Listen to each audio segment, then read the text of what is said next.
Good morning, students. Today we will discuss about the installment system method. So first we will know the meaning of the installment system. In this system, the buyer gets the possession as well as the ownership of the goods immediately at the time of the purchase. Means, but under hire purchase system, the purchaser cannot get the ownership of the goods until the payment of the last installment. So this is the major difference between the hire purchase system and the installment system. So installment system, both the possession as well as the ownership is transferred immediately by the seller to the purchaser. But in the hire purchase system, the purchaser cannot get the ownership until the payment of the last installment. So this is the major difference between the hire purchase system and the installment system. So first we will know about the meaning of the installment system. Installment system is a system of purchase under which purchaser gets possession as well as the ownership of the goods immediately at the time of purchase of the goods from the seller by undertaking to pay the price of the asset in a certain number of installments with interest at an agreed rate on the unpaid balance of the cash price of the asset. That means the purchaser ಏನು ಮಾಡ್ತಾ ಹೋಗ್ತಾನೆ ಅಂತ ಹೇಳಿದ್ರೆ he will promise that they will pay the price of the asset in a certain number of installments. So cash price ಏನಿದೆ ಆ cash ಪ್ರೈಸ್ನ certain number of ಇನ್ಸ್ಟಾಲ್ಮೆಂಟ್ಸಲ್ಲಿ ಏನು ಪೇ ಮಾಡ್ತೀನಿ ಅಂತ ಹೇಳಿ ಪ್ರಾಮಿಸ್ ಮಾಡ್ತಾ ಹೋಗ್ತಾನೆ along with the interest same as well as the hire purchase system. ಆದರೆ ಇದು ಹೈಯರ್ ಪರ್ಚೇಸ್ ಸಿಸ್ಟಮ್ಗೂ ಮತ್ತು ಇನ್ಸ್ಟಾಲ್ಮೆಂಟ್ ಸಿಸ್ಟಮ್ಗೂ ಮೇಜರ್ ಡಿಫ್ರೆನ್ಸ್ ಏನು ಅಂತ ಹೇಳಿದ್ರೆ, ಹೈಯರ್ ಪರ್ಚೇಸ್ ಸಿಸ್ಟಮಲ್ಲಿ ಓನರ್ಶಿಪ್ ಇಮಿಡಿಯೇಟಾಗಿ ಟ್ರಾನ್ಸ್ಫರ್ ಆಗಲ್ಲ. ಆದರೆ ಇನ್ಸ್ಟಾಲ್ಮೆಂಟ್ ಸಿಸ್ಟಮಲ್ಲಿ ಇಮಿಡಿಯೇಟಾಗಿ higher possession as well as the ownership ಇಮಿಡಿಯೇಟಾಗಿ ಟ್ರಾನ್ಸ್ಫರ್ ಆಗ್ತಾ ಹೋಗುತ್ತೆ. ಮತ್ತು ಇಲ್ಲಿ ಇನ್ನೂ ಒಂದು ಮೆಥಡ್ ಯೂಸ್ ಮಾಡ್ಕೊಳ್ತಾ ಹೋಗ್ತೀವಿ ಇನ್ಸ್ಟಾಲ್ಮೆಂಟ್ ಸಿಸ್ಟಮಲ್ಲಿ ಅಂತ ಹೇಳಿದ್ರೆ ಏನಂತ ಹೇಳಿದ್ರೆ, in this instalment system the popular method adopted is interest suspense method. Interest suspense ಮೆಥಡ್ನ ಏನು ಮಾಡ್ತಾ ಹೋಗ್ತೀವಿ, ಅಡಾಪ್ಟ್ ಮಾಡ್ಕೊಳ್ತಾ ಹೋಗ್ತೀವಿ. So under this method the total interest for all the instalment is taken into consideration on the date of the purchase itself. So total interest ಏನಿದೆ, total ಇಂಟ್ರೆಸ್ಟ್ನ ನಾವು interest suspense ಅಕೌಂಟ್ಗೆ ಏನು ಮಾಡ್ತಾ ಹೋಗ್ತೀವಿ, use ಮಾಡ್ಕೊಂಡು interest suspense ಅಕೌಂಟ್ನ open ಮಾಡಿಕೊಂಡು ಕ್ರಿಯೇಟ್ ಮಾಡ್ತಾ ಹೋಗಿ ಆ ಟೋಟಲ್ ಇಂಟ್ರೆಸ್ಟ್ನ ನಾವು ಅದನ್ನು ಏನು ಮಾಡ್ತಾ ಹೋಗ್ತೀವಿ, ಯೂಸ್ ಮಾಡ್ಕೊಳ್ತಾ ಹೋಗ್ತೀವಿ. ಆದರೆ ನಾವು ಹೈಯರ್ ಪರ್ಚೇಸ್ ಸಿಸ್ಟಮಲ್ಲಿ ಹಾಗೆ ಮಾಡ್ತಾ ಇರಲಿಲ್ಲ. So we are using the accrual method. So hire purchase ಸಿಸ್ಟಮಲ್ಲಿ ಅಕ್ರೂಯಲ್ ಮೆಥಡ್ನ ಯೂಸ್ ಮಾಡ್ತಾ ಇದ್ವಿ. ಆದರೆ ಇಲ್ಲಿ ನಾವು ಇಂಟ್ರೆಸ್ಟ್ ಸಸ್ಪೆನ್ಸ್ ಮೆಥಡ್ನ ಯೂಸ್ ಮಾಡ್ತಾ ಹೋಗ್ತೀವಿ ಇನ್ಸ್ಟಾಲ್ಮೆಂಟ್. ಸೊ ಅದೇ ದಟ್ಸ್ ದಿ ಮೇಜರ್ ಡಿಫ್ರೆನ್ಸ್ ಅಂತ ಇಲ್ಲಿ ನಾವು ನೋಡ್ತಾ ಹೋಗ್ಬೋದು. ಸೊ ಈಗ ನೆಕ್ಸ್ಟ್ ನಾವೇನು ನೋಡ್ತಾ ಹೋಗ್ಬೋದು ಅಂತ ಹೇಳಿದ್ರೆ, journal entries in the books of purchaser or buyer. So purchaser or buyer, usually ನಾವು ಬೈಯರ್ ಅಂತಲೇ ಯೂಸ್ ಮಾಡ್ತಾ ಹೋಗ್ತೀವಿ ಅದರಲ್ಲಿ ಇನ್ಸ್ಟಾಲ್ಮೆಂಟ್ ಸಿಸ್ಟಮಲ್ಲಿ, ಯಾಕಂದರೆ ಕನ್ಫ್ಯೂಷನ್ಸ್ ಆಗಬಾರ್ದು ಅಂತ ಹೇಳಿ. ಸೊ ಅಲ್ಲಿ ಹೈಯರ್ ಪರ್ಚೇಸರ್ ಅಂತ ಯೂಸ್ ಮಾಡ್ತಾ ಇದ್ವಿ, ಇಲ್ಲಿ ಆದರೆ ಬರೀ ಬೈಯರ್ ಅಂತ ಯೂಸ್ ಮಾಡಿದ್ರೆ ಸಾಕಾಗ್ತಾ ಹೋಗುತ್ತೆ. ಸೊ ಅದರಲ್ಲಿ ಫಸ್ಟ್ ಎಂಟ್ರಿ ಏನು ಅಂತ ಹೇಳಿದ್ರೆ, on the date of signing of the agreement. So ಅಗ್ರಿಮೆಂಟ್ನ ಸೈನ್ ಮಾಡಬೇಕಾದ್ರೆ ಏನೇನು ಎಂಟ್ರೀಸ್ಗಳು ಬರ್ತಾ ಹೋಗುತ್ತೆ ಅಂತ ಹೇಳಿದ್ರೆ, at the beginning of the year. So at the beginning of the year ಅಥವಾ at the time of purchase of an asset. So ಎಂಟ್ರೀಸ್ಗಳು ಏನೇನು ಬರ್ತಾ ಹೋಗುತ್ತೆ ನೋಡ್ತಾ ಹೋಗೋಣ. ಸೊ ಇಲ್ಲಿ for purchase of an asset, so for purchase of an ಅಸೆಟ್ನ purchase ಮಾಡಬೇಕಾದ್ರೆ ಏನು ಜರ್ನಲ್ ಎಂಟ್ರಿ ಪಾಸ್ ಮಾಡ್ತಾ ಹೋಗಬೇಕಾಗುತ್ತೆ ಅಂತ ಹೇಳಿದ್ರೆ, so asset account debited, interest suspense account debited to sellers account. So ಇಲ್ಲಿ ನಾವು ಇಂಟ್ರೆಸ್ಟ್ ಸಸ್ಪೆನ್ಸ್ ಅಕೌಂಟ್ನ ಅಡಾಪ್ಟ್ ಮಾಡ್ಕೊಂಡಿದ್ದೀವಿ ಅಂತ ನಾನು ನಿಮಗೆ ಫಸ್ಟ್ ಹೇಳಿದೆ. ಸೊ ಹಾಗಾಗಿ ಟೋಟಲ್ ಇಂಟ್ರೆಸ್ಟ್ ಏನಿದೆ ಆ ಟೋಟಲ್ ಇಂಟ್ರೆಸ್ಟ್ನ ನಾವು ಒಟ್ಟಿಗೆ ಏನು ಮಾಡ್ತಾ ಹೋಗ್ತೀವಿ ಅಂತ ಹೇಳಿದ್ರೆ ಇಂಟ್ರೆಸ್ಟ್ ಸಸ್ಪೆನ್ಸ್ ಅಕೌಂಟ್ಗೆ ಡೆಬಿಟ್ ಮಾಡ್ತಾ ಹೋಗ್ತೀವಿ. ಸೊ ಹಾಗಾಗಿ ಇಲ್ಲಿ asset account debited, interest suspense account debited to sellers account. Asset account ಯಾಕೆ ಡೆಬಿಟ್ ಆಗ್ತಾ ಹೋಗುತ್ತೆ? ಸೊ ಅಸೆಟ್ ಅಕೌಂಟ್ ಯಾಕೆ ಡೆಬಿಟ್ ಆಗುತ್ತೆ ಅಂತ ಹೇಳಿದ್ರೆ, asset is an real account. So debit what comes in. So ಹಾಗಾಗಿ ಅಸೆಟ್ಟು ಡೆಬಿಟ್ ಆಗ್ತಾ ಹೋಗುತ್ತೆ. ಸೊ ಆಮೇಲೆ ಇಲ್ಲಿ ನಾವು ಟೋಟಲ್ ಇಂಟ್ರೆಸ್ಟ್ನ ಏನು ಇಂಟ್ರೆಸ್ಟ್ ಸಸ್ಪೆನ್ಸ್ ಅಕೌಂಟ್ಗೆ ಡೆಬಿಟ್ ಹಾಕೋದ್ರಿಂದ ಸೊ ಅದು ಸಹ ಡೆಬಿಟ್ ಆಗ್ತಾ ಹೋಗುತ್ತೆ. ಸೊ ಆಮೇಲೆ ಅದರಿಂದ ನಾವೇನು ಮಾಡ್ತಾ ಹೋಗ್ತೀವಿ, ಇಂಟ್ರೆಸ್ಟ್ನ ಕ್ರೆಡಿಟ್ ಮಾಡ್ಕೊಳ್ತಾ ಬರ್ತಾ ಹೋಗ್ತೀವಿ. ಸೊ ಹಾಗಾಗಿ ಇಂಟ್ರೆಸ್ಟ್ ಸಸ್ಪೆನ್ಸ್ ಅಕೌಂಟ್ನ ಟೋಟಲ್ ಇಂಟ್ರೆಸ್ಟ್ ಏನಿದೆ ಅದನ್ನು ಇಂಟ್ರೆಸ್ಟ್ ಸಸ್ಪೆನ್ಸ್ ಅಕೌಂಟ್ಗೆ ಡೆಬಿಟ್ ಮಾಡ್ತಾ ಹೋಗಬೇಕಾಗುತ್ತೆ. ಟು ಸೆಲ್ಲರ್ಸ್ ಅಕೌಂಟ್ ಯಾಕೆ ಬರ್ತಾ ಹೋಗುತ್ತೆ ಅಂತ ಹೇಳಿದ್ರೆ, ಸೊ ನಾವು ಇಲ್ಲಿ ಕ್ರೆಡಿಟ್ ಬೇಸಿಸ್ ಮೇಲೆ ಏನು ಮಾಡ್ತಾ ಇರೋದು, ಪರ್ಚೇಸ್ ಮಾಡ್ತಾ ಇರೋದು. ಸೊ ಹಾಗಾಗಿ ಕ್ಯಾಶ್ ಕೊಡ್ತಾ ಇಲ್ಲ ನಾವು. ಸೊ ಹಾಗಾಗಿ ಇಲ್ಲಿ seller is a person. So personal account rules ಪ್ರಕಾರ credit the giver. So credit ಏನು ದಿ ಗಿವರ್ ಅಂತ ಹೇಳಿದ್ರೆ ದ ಪರ್ಸನ್ ಏನು ಬೆನಿಫಿಟ್ನ ಕೊಡ್ತಾ ಇದ್ದಾನೆ. ಸೊ ಹಾಗಾಗಿ ಇಲ್ಲಿ ಸೆಲ್ಲರ್ಸ್ ಅಕೌಂಟ್ನ ನಾವೇನು ಮಾಡ್ತಾ ಹೋಗ್ತೀವಿ, ಕ್ರೆಡಿಟ್ ಮಾಡ್ತಾ ಹೋಗ್ತೀವಿ. ಸೊ ನರೇಷನ್ ಏನಾಗ್ತಾ ಹೋಗುತ್ತೆ ಅಂತ ಹೇಳಿದ್ರೆ being asset purchased under instalment system. So asset purchased under instalment system ಅಂತ ಹೇಳಿ ನೋಡ್ತಾ ಹೋಗ್ತೀವಿ. ದ ಸೆಕೆಂಡ್ ಎಂಟ್ರಿ ಏನು ಅಂತ ಹೇಳಿದ್ರೆ for recording the down payment. So down payment ಮಾಡಿದಾಗ ಏನು ಎಂಟ್ರಿ ಆಗ್ತಾ ಹೋಗುತ್ತೆ. So same record down payment ಮಾಡ್ತಾ ಹೋದಾಗ ಸೇಮ್ ಹೈಯರ್ ಪರ್ಚೇಸ್ ಸಿಸ್ಟಮಲ್ಲಿ ಏನು ಯೂಸ್ ಮಾಡ್ತಾ ಇದ್ವಿ ಅದನ್ನೇ ಯೂಸ್ ಮಾಡ್ಕೊಳ್ತಾ ಹೋಗ್ತೀವಿ. So sellers account debited to cash or bank account. So sellers account ಯಾಕೆ ಅಂತ ಹೇಳಿದ್ರೆ he is a person, he receives the money. So down payment ಅಂತ ಹೇಳಿದ್ರೆ ಇನಿಷಿಯಲ್ ಅಮೌಂಟ್ನ ನಾವೇನು ಮಾಡ್ತಾ ಹೋಗ್ತೀವಿ, ಪೇ ಮಾಡ್ತಾ ಹೋಗ್ತೀವಿ. ಸೊ ಹಾಗಾಗಿ sellers account debited to cash or bank account. So seller ಏನು ಮಾಡ್ತಾರೆ, ರಿಸೀವ್ ಮಾಡ್ತಾ ಹೋಗ್ತಾರೆ. ಸೊ ಹಾಗಾಗಿ ಏನು ಮಾಡ್ತಾ ಹೋಗ್ತೀವಿ, ಸೆಲ್ಲರ್ಸ್ ಅಕೌಂಟ್ನ ಡೆಬಿಟ್ ಮಾಡ್ತಾ ಹೋಗ್ತೀವಿ. ಸೊ ಏನು ನಮ್ಮಿಂದ ಕ್ಯಾಶ್ ಹೋಗ್ತಾ ಇದೆ, ಸೊ ಹಾಗಾಗಿ ಅದನ್ನು ಕ್ರೆಡಿಟ್ ಮಾಡ್ತಾ ಹೋಗ್ತೀವಿ. Cash is an real account. So real account rules ಪ್ರಕಾರ debit what comes in, credit what goes out. So ಇಲ್ಲಿ ಮೀನಿಂಗ್ ನರೇಷನ್ ಏನಾಗ್ತಾ ಹೋಗುತ್ತೆ ಅಂತ ಹೇಳಿದ್ರೆ ಬೀಯಿಂಗ್ ಡೌನ್ ಪೇಮೆಂಟ್ ಮೇಡ್ ಅಂತ ಇಲ್ಲಿ ನೋಡ್ತಾ ಹೋಗ್ತೀವಿ. ಸೊ ಇದು ಏನು ಅಂತ ಹೇಳಿದರೆ ಈ 2 entries at the time of purchase of an ಅಸೆಟ್ಸ್ನ ಪರ್ಚೇಸ್ ಮಾಡಬೇಕಾದ್ರೆ ಏನು ಮಾಡ್ತಾ ಹೋಗ್ತೀವಿ, ಎಂಟರ್ ಮಾಡ್ಕೊಳ್ತಾ ಹೋಗ್ತೀವಿ ಈ 2 ಎಂಟ್ರೀಸ್ಗಳನ್ನು. So next at the end of the year. So at the end of the year ಏನೇನು ಎಂಟ್ರೀಸ್ಗಳು ಪಾಸ್ ಮಾಡ್ತಾ ಹೋಗಬೇಕಾಗುತ್ತೆ ಅಂತ ಹೇಳಿದ್ರೆ the first one is when interest is due. Interest due ಆದಾಗ ಎಂಟ್ರಿ ಏನು. ಸೊ ಇಂಟ್ರೆಸ್ಟ್ ನಾವು ಪ್ರತಿ ಇನ್ಸ್ಟಾಲ್ಮೆಂಟ್ಗೂ ಪೇ ಮಾಡಲೇಬೇಕಾಗ್ತಾ ಹೋಗುತ್ತೆ. ಸೊ ಹಾಗಾಗಿ ಇಂಟ್ರೆಸ್ಟ್ ಡ್ಯೂಗೆ ಎಂಟ್ರಿ ಫಸ್ಟ್ ಪಾಸ್ ಮಾಡ್ತಾ ಹೋಗಬೇಕಾಗುತ್ತೆ. ಸೊ ಇಲ್ಲಿ ಸ್ವಲ್ಪ ಚೇಂಜ್ ಆಗ್ತಾ ಹೋಗುತ್ತೆ ಎಂಟ್ರಿ ಏನಂತ ಹೇಳಿದ್ರೆ so interest account debited to interest suspense account. So interest suspense ಅಕೌಂಟ್ಗೆ ನಾವೇನು ಮಾಡ್ತಾ ಹೋಗಿದ್ದೀವಿ, ಡೆಬಿಟ್ ಆಲ್ರೆಡಿ ಟೋಟಲ್ ಇಂಟ್ರೆಸ್ಟ್ನ ಡೆಬಿಟ್ ಮಾಡಿರೋದ್ರಿಂದ ಸೊ ಆ ಸಸ್ಪೆನ್ಸ್ ಅಕೌಂಟಿಂದನೇ ನಾವೇನು ಮಾಡ್ತಾ ಹೋಗ್ತೀವಿ, ಇಂಟ್ರೆಸ್ಟ್ ಡ್ಯೂ ಎಂಟ್ರೀಸ್ಗಳನ್ನ ಹಾಕೊಳ್ತಾ ಹೋಗ್ತೀವಿ. So interest account debited to interest suspense account. So narration ಏನಂತ ಹೇಳಿದ್ರೆ ಬೀಯಿಂಗ್ ಇಂಟ್ರೆಸ್ಟ್ ಡ್ಯೂ. ಅಂದರೆ ಹೈಯರ್ ಪರ್ಚೇಸ್ ಸಿಸ್ಟಮಲ್ಲಿ ನಾವೇನು ಮಾಡ್ತಾ ಇದ್ವಿ, interest account debited to hire seller account ಅಥವಾ ಹೈಯರ್ ವೆಂಡರ್ ಅಕೌಂಟ್ ಅಂತ ಟ್ರೀಟ್ ಮಾಡ್ತಾ ಇದ್ವಿ.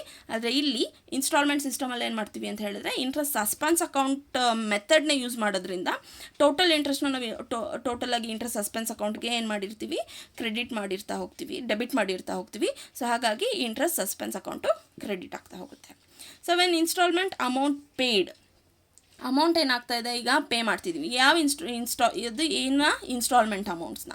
ಸೊ ಇನ್ಸ್ಟಾಲ್ಮೆಂಟ್ ಅಮೌಂಟ್ ಪೇ ಮಾಡಿದರೆ ಎಂಟ್ರಿ ಏನಾಗ್ತಾ ಹೋಗುತ್ತೆ, same seller's account debited to cash or bank account. Seller's account debited to cash or bank account. Seller is the receiver ಅಂತ ಮತ್ತು ನಮ್ಮಿಂದ ಏನಾಗ್ತಾ ಇದೆ, ಕ್ಯಾಶ್ ಹೋಗ್ತಾ ಇದೆ. ಸೊ ನರೇಷನ್ ನಾನು ಬರೆದಿಲ್ಲ. So being instalment paid. So ಯಾವ ಇನ್ಸ್ಟಾಲ್ಮೆಂಟು, ಫಸ್ಟ್ ಇನ್ಸ್ಟಾಲ್ಮೆಂಟ್ ಆದರೆ ಫಸ್ಟ್ ಇನ್ಸ್ಟಾಲ್ಮೆಂಟು, ಸೆಕೆಂಡ್ ಇನ್ಸ್ಟಾಲ್ಮೆಂಟ್ ಆದರೆ second instalment, there onwards. So ಹಾಗಾಗಿ ನೆಕ್ಸ್ಟ್ ಎಂಟ್ರಿ ಏನಂತ ಹೇಳಿದ್ರೆ when charging of depreciation. So depreciation charge ಮಾಡಿದ್ರೆ ಎಂಟ್ರಿ ಏನಾಗ್ತಾ ಹೋಗುತ್ತೆ, so depreciation account debited to asset account. So depreciation ಯಾಕೆ debit ಆಗುತ್ತಾ ಹೋಗುತ್ತೆ ಅಂತ ಹೇಳಿದ್ರೆ so depreciation is an expenses. So expenses ಅಂತ ಹೇಳಿದ್ರೆ ಸೊ ಎಕ್ಸ್ಪೆನ್ಸಸ್ಲಿ ರೂಲ್ ಏನಾಗ್ತಾ ಹೋಗುತ್ತೆ, ಅಕೌಂಟಿಂಗ್ ರೂಲ್ ಏನಾಗ್ತಾ ಹೋಗುತ್ತೆ ಅಂತ ಹೇಳಿದ್ರೆ debit all expenses. So to asset account ಯಾಕಾಗುತ್ತೆ ಅಂತ ಹೇಳಿದ್ರೆ ಅಸೆಟಿಂದು ವ್ಯಾಲ್ಯೂ ಏನಾಗ್ತಾ ಇದೆ, ಡಿಕ್ರೀಸ್ ಆಗ್ತಾ ಇದೆ. ಅಸೆಟಿನ ವ್ಯಾಲ್ಯೂ ಡಿಕ್ರೀಸ್ ಆಗ್ತಾ ಇದೆ ಅಂತ ಹೇಳಿದ್ರೆ credit what goes out. So ಹಾಗಾಗಿ depreciation account debited to asset account ಅಂತ ನೋಡ್ತಾ ಹೋಗ್ತೀವಿ. ಸೊ ಬ್ರಾಕೆಟ್ ನರೇಷನ್ ಏನು ಮಾಡ್ಕೊಳ್ತಾ ಹೋಗಬೇಕು, being depreciation charged. So and last entry is when interest and depreciation transfer to P&L account. So interest and depreciation transfer to P&L account ಇದು same entry. ನೀವು hire purchase ಸಿಸ್ಟಮಲ್ಲಿ ಏನು entries ಹಾಕ್ತಿದ್ರಿ ಅದೇ entries ಬರ್ತಾ ಹೋಗುತ್ತೆ. So profit and loss account debited to interest account to depreciation account. So ಇಲ್ಲಿ ನಾವು ಎಕ್ಸ್ಪೆನ್ಸಸ್ಗಳನ್ನು ನಾವು ಎಲ್ಲಿಗೆ ಟ್ರಾನ್ಸ್ಫರ್ ಮಾಡ್ತೀವಿ, P&L ಅಕೌಂಟಿಗೆ ಟ್ರಾನ್ಸ್ಫರ್ ಮಾಡ್ತೀವಿ. ಸೊ P&L ಅಕೌಂಟಿಗೆ ಟ್ರಾನ್ಸ್ಫರ್ ಮಾಡಿದಾಗ ಅಲ್ಲೇನಾಗ್ತಾ ಹೋಗುತ್ತೆ, ಸೊ ಎಕ್ಸ್ಪೆನ್ಸಸ್ಗಳನ್ನ ನೀವು ಡೆಬಿಟ್ ಸೈಡ್ ಎಂಟರ್ ಮಾಡ್ತಾ ಹೋಗ್ತೀರಾ. ಸೊ ಹಾಗಾಗಿ profit and loss account debited to interest account to depreciation account ಅಂತ ಎಂಟರ್ ಮಾಡ್ತಾ ಹೋಗ್ತೀರಾ. So narration is being interest and depreciation transfer to P&L account. So ಇದು journal entries in the books of the purchaser. So journal entries in the books of the purchaser or buyer ಬುಕ್ಕಲ್ಲಿ ಏನೇನು ಎಂಟ್ರೀಸ್ಗಳನ್ನು pass ಮಾಡ್ತಾ ಹೋಗ್ತೀವಿ ಆ ಎಂಟ್ರೀಸ್ಗಳನ್ನು ಇಲ್ಲಿ ನೋಡ್ತಾ ಇದ್ದೀವಿ. So ಈಗ ಸೆಲ್ಲರ್ ಬುಕ್ಕಲ್ಲಿ ಏನು ಮಾಡ್ತಾ ಹೋಗ್ತೀವಿ, ಎಂಟ್ರೀಸ್ಗಳು ಏನೇನು ಬರ್ತಾ ಹೋಗುತ್ತೆ ಅಂತ ಇಲ್ಲಿ ನೋಡ್ತಾ ಹೋಗೋಣ. ಸೊ ಅದಕ್ಕೂ ಮುಂಚೆ ಇನ್ನೊಂದು ನೋಟ್ ಇದೆ, ಏನಂತ ಹೇಳಿದ್ರೆ ಸೆಕೆಂಡ್ ಇಯರ್ ಆನ್ವರ್ಡ್ಸ್ ಇದು ಈ 4 ಎಂಟ್ರೀಸ್ಗಳು ಏನಾಗ್ತಾ ಹೋಗುತ್ತೆ ಅಂತ ಹೇಳಿದ್ರೆ ನೆಕ್ಸ್ಟ್ ಇನ್ಸ್ಟಾಲ್ಮೆಂಟ್ಸ್ಗಳಿಗೂ ಸೇಮ್ ರಿಪೀಟ್ ಆಗ್ತಾ ಹೋಗುತ್ತೆ. So second year onwards all the above entries are common except first 2 entries. So first 2 entries ಬಿಟ್ಟು ಅಂತ ಹೇಳಿದ್ರೆ at the time of signing the agreement ಆಗೋ ಟೈಮಲ್ಲಿ ಎಂಟ್ರೀಸ್ಗಳೇನು ಪಾಸ್ ಆಗುತ್ತೆ ಅದೆರಡು ಬಿಟ್ಟು ಈ 4 ಎಂಟ್ರೀಸ್ಗಳೇನಾಗ್ತಾ ಹೋಗುತ್ತೆ ಪ್ರತಿ ವರ್ಷನೂ ರಿಪೀಟ್ ಆಗ್ತಾ ಹೋಗುತ್ತೆ. So these are all the journal entries in the books of the purchaser or buyer. So ಈಗ ನಾವು ನೆಕ್ಸ್ಟ್ ನೋಡ್ತಾ ಹೋಗೋಣ, journal entries in the books of vendor or the seller. So ಇಲ್ಲಿ ನೋಡಿ ಹೈಲೈಟ್ ಮಾಡಿದ್ದೀನಿ ನಾನು, journal entries in the books of the seller or vendor. So vendor or seller ಬುಕ್ಕಲ್ಲಿ ಏನಾಗ್ತಾ ಹೋಗುತ್ತೆ. ಸೊ ಹಾಗಾಗಿ ಇಲ್ಲಿ so on the date of first ಏನು ನೋಡ್ತಾ ಹೋಗಬೇಕು ಅಂತ ಹೇಳಿದ್ರೆ on the date of the signing the agreement. So agreement sign ಆಗಬೇಕಾದ್ರೆ ಏನೇನು ಎಂಟ್ರಿ ಆಗ್ತಾ ಹೋಗುತ್ತೆ ಅಂತ ಹೇಳಿದ್ರೆ ಸೊ ಇಲ್ಲಿ ನೋಡ್ಕೊಳ್ತಾ ಹೋಗ್ಬೋದು, when the assets are sold, ಇಲ್ಲಿ ಸೋಲ್ಡ್ ಮಾಡ್ತಾ ಹೋಗ್ತಾನೆ, ಸೆಲ್ಲರ್ ಪಾಯಿಂಟ್ ಆಫ್ ವ್ಯೂ ಇಂದ ಥಿಂಕ್ ಮಾಡ್ತಾ ಹೋಗಬೇಕು. ಸೊ ಅಸೆಟ್ ಇವ್ರಿಗೆ ಏನಾಗ್ತಾ ಇದೆ ಅಂತ ಹೇಳಿ. So when the assets are sold ಆದಾಗ ಏನು ಎಂಟ್ರಿ ಪಾಸ್ ಆಗ್ತಾ ಹೋಗುತ್ತೆ. ಸೊ ಇಲ್ಲಿ buyer account debited to interest suspense account to sales account.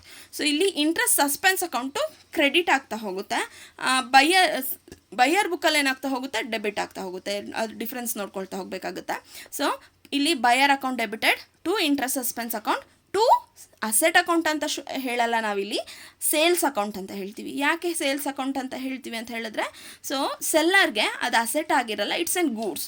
So goods ಆಗಿರ್ತಾ ಹೋಗಿರುತ್ತೆ. ಸೊ ಹಾಗಾಗಿ ಅವ್ರಿಗೆ ಸೇಲ್ಸ್ ಅಕೌಂಟ್ ಅಂತ ಹೇಳಿ ಮೆನ್ಷನ್ ಮಾಡ್ಕೊಳ್ತಾ ಹೋಗ್ತೀವಿ. So narration is being goods sold under instalment system. So next down payment is received. ಸೆಲ್ಲರಿಂದ ಏನು ಮಾಡ್ತೀವಿ, ರಿಸೀವ್ ಮಾಡ್ತಾರೆ ಸೆಲ್ಲರು ಡೌನ್ ಪೇಮೆಂಟ್ನ. ಸೊ ಹಾಗಾಗಿ when down payment is received.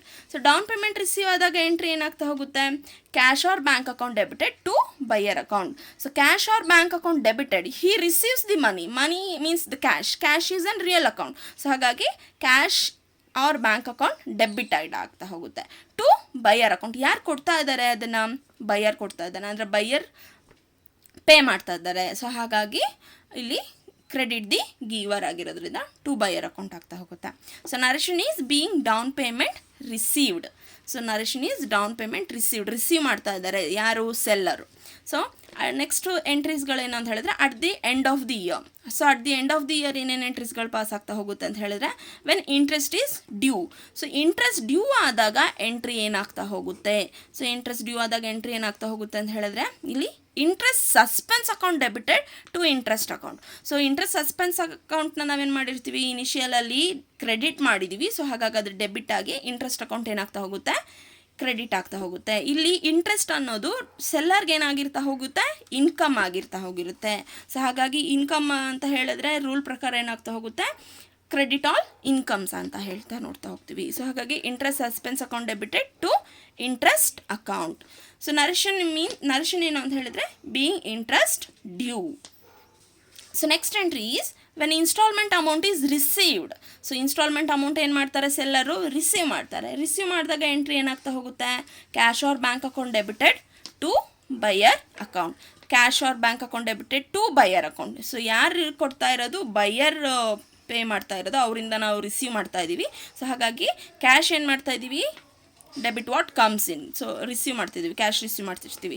So ಹಾಗಾಗಿ cash or bank account debited to buyer account. So narration ಏನು, being instalment amount received. So instalment amount ಏನು ಮಾಡ್ತಾ ಇದ್ದೀರಾ, ರಿಸೀವ್ ಮಾಡ್ತಿದ್ದೀರಾ. ಸೊ ಹಾಗಾಗಿ ನರೇಷನ್ ರಿಸೀವ್ಡ್ ಅಂತ ಹೇಳಿ ಕೊಡ್ತಾ ಹೋಗ್ತೀವಿ. ಸೊ ಇಲ್ಲಿ